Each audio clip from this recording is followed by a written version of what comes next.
السلام علیکم۔ کیسے ہیں آپ سب؟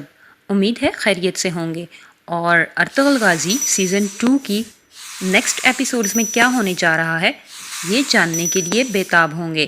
تو آئیے ہم آپ کو ایک ہی ویڈیو میں ارطغرل غازی سیزن 2 کی تمام کہانی سنا دیتے ہیں۔ دوستو، سیزن 1 کا اختتام جیسے فتح اور خوشی سے ہوا تھا، ہم سب امید کر رہے تھے کہ سیزن 2 میں یہ سلسلہ جاری رہے گا، مگر سیزن 2 کی شروعات مصیبتوں اور دکھوں کے سلسلے سے ہوئی۔ کائی قبیلہ سردیوں کے لیے نئی سرزمین کی تلاش میں ہجرت کے دوران ایک جگہ عارضی پڑاؤ ڈالتا ہے۔ ارطغرل اور حلیمہ قبیلے سے کچھ دور استراحتی غرض سے نکلتے ہیں، جہاں حلیمہ سلطان ارطغرل کو باپ بننے کی خوشخبری سناتی ہیں۔ ارطغرل اپنی خوشی کا اظہار کرتا ہے اور اللہ کا شکر ادا کرتا ہے۔ اسی وقت منگول ان پر حملہ آور ہو جاتے ہیں۔ ارطغرل ان کا مقابلہ کرتا ہے اور حلیمہ کو واپس قبیلے کی طرف بھگا دیتا ہے۔ ارطغرل منگولوں کے ہاتھوں گرفتار ہو جاتا ہے اور حلیمہ بمشکل اپنی جان بچا کر قبیلے واپس پہنچتی ہے تو قبیلہ تباہ ہو چکا ہوتا ہے۔ اکثریت کو منگولوں نے شہید کر دیا تھا اور خیموں کو آگ لگا دی تھی۔ باقی افراد لٹے پٹے بے سر و سامانی کی حالت میں اپنے زخمیوں کو لے کر حائمہ خاتون کے بھائی خوشنود کے قبیلے دودرگا کی طرف کوچ کر جاتے ہیں، جہاں سردار خوشنود اور ان کا قبیلہ دودرگا اس لٹے پٹے قافلے کو سینے سے لگاتے ہیں اور زخمیوں کا علاج کرواتے ہیں۔ زخمیوں میں ایک اہم کردار شاہینہ کا بھی تھا، جو ترگت یا نور گل کی بیوی تھی۔ اس کا حسین چہرہ بھی بری طرح مسخ ہو چکا تھا اور وہ جانبر نہ ہو سکی۔ اس کی موت نے ترگت کو بری طرح توڑ دیا تھا۔ دوسری طرف ارطغرل منگول سردار نویان کی قید میں تھا۔ پہلے تو نویان نے اسے اپنے ساتھ ملنے کی پیشکش کی، جو ارطغرل نے ٹھکرا دی، جس پر نویان آگ بگولا ہو گیا اور ارطغرل پر ہر طرح سے ظلم ڈھانے لگا۔ نویان کے خاص سپاہیوں میں سے ایک تنگوت ہے، جس نے ارطغرل کو گرفتار کر کے لایا تھا، اور ایک نجومی باچو ہے۔ نویان نے ارطغرل کے ہاتھ میں کیل بھی ٹھونک دی، جس سے اس کا ہاتھ ناکارہ ہو گیا۔ اس زخمی ہاتھ کے ساتھ بھی ارطغرل نے ہمت نہیں ہاری اور اپنے ہاتھ سے کیل اکھاڑ کر فرار ہو گیا۔